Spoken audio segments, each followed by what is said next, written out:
Hello viewers, আমি মনীষা রান্নাঘরে সবাইকে স্বাগত। আজকের একটি দুর্দান্ত স্বাদের খপখপি বা আইলা মাছের রেসিপি নিয়ে হাজির হয়েছি। অনেকে খপখপি মাছ বলে, অনেকে আইলা মাছ বলে।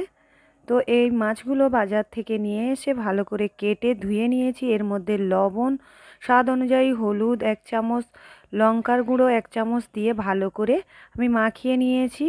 আর এখন কড়ার মধ্যে তেল দিয়ে দিয়েছি এগুলো ভেজে নেওয়ার জন্য। সব মাছগুলোতে ভালো করে লঙ্কা হলুদ মাখিয়ে আর এই মাছটা দিয়ে আমি মটরশুঁটি আর আলু, টমেটো, কাঁচা লঙ্কা দিয়ে একটি দারুণ স্বাদের রেসিপি বানাবো। আর সেই রেসিপি আপনাদের সঙ্গে শেয়ার করছি। এই মাছটা ভীষণ টেস্টি একটি মাছ। আর এই মাছের মুড়ো খেতে একদম ইলিশ মাছের মুড়োর মতো লাগে খেতে। এই মাছটাতে বেশি কাঁটা নেই আর মাছটা একটু টক টক লাগে খেতে, কিন্তু ভীষণ ভালো লাগে।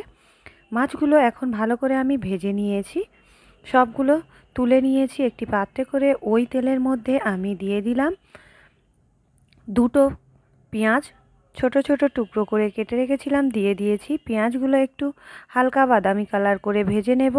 এরপরে এর মধ্যে আমি দিয়ে দেব একসঙ্গে আদা রসুনের পেস্ট বানিয়ে রেখেছিলাম, এই পেস্টটা দিয়ে দেব। আদা রসুন পেস্ট দিয়ে ভালো করে আমি পেঁয়াজ আদা রসুন ভালো করে একটু কষিয়ে নেব। তারপরে এর মধ্যে আমি কিছু গুঁড়ো মশলা দিয়ে দেব। এখানে স্বাদ অনুযায়ী লবণ দিলাম, হলুদের গুঁড়ো 1 চামচ দিলাম, লঙ্কার গুঁড়ো 1 চামচ দিলাম।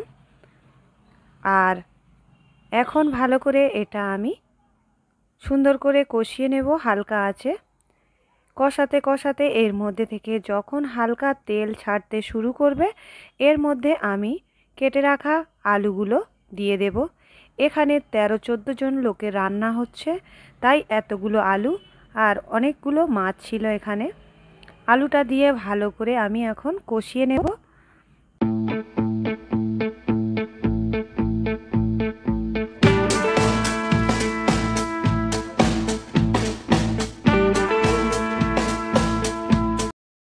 আলু কষানো হয়ে গেছে, আমি এখন মটরশুঁটিগুলো দিয়ে দিচ্ছি এর মধ্যে, দিয়ে আবারও একটু কষিয়ে নেব। এরপরে এগুলো কষানো হয়ে গেলে এর মধ্যে কেটে রাখা টমেটো আমি দিয়ে দেব, আর কাঁচা লঙ্কা গোটা গোটা রয়েছে এর মধ্যে দিয়ে দেব। একবার হলেও এইভাবে আপনারা এই রেসিপিটা বানিয়ে খেতে পারেন, ভীষণ ভীষণ ভালো লাগে। আর আপনারা কেমনভাবে বানান অবশ্যই কমেন্ট করে জানাবেন। আশা করছি আমার এই রেসিপি আপনাদের ভালো লাগবে। ভালো লাগলে একটি লাইক, কমেন্ট, শেয়ার করবেন আর সাবস্ক্রাইব করতে ভুলবেন না। এখানে ভালো করে কষিয়ে নিয়েছি। কষিয়ে নেওয়ার পরে এখন পরিমাণ মতো পানি দিয়ে দিয়েছি। পানিটা এখন ফুটতে দেব। পানি ফুটে উঠলে এখানে ভেজে রাখা মাছগুলো আমি সবগুলো দিয়ে দেব।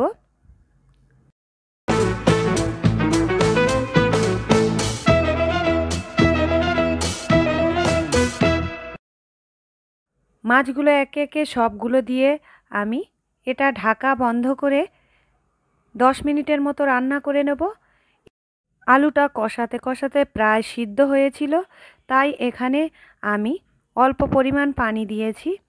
আর মাছগুলো দেয়া হয়ে গেছে, এখন ঢেকে দেব, ঢেকে ফুটিয়ে নেব।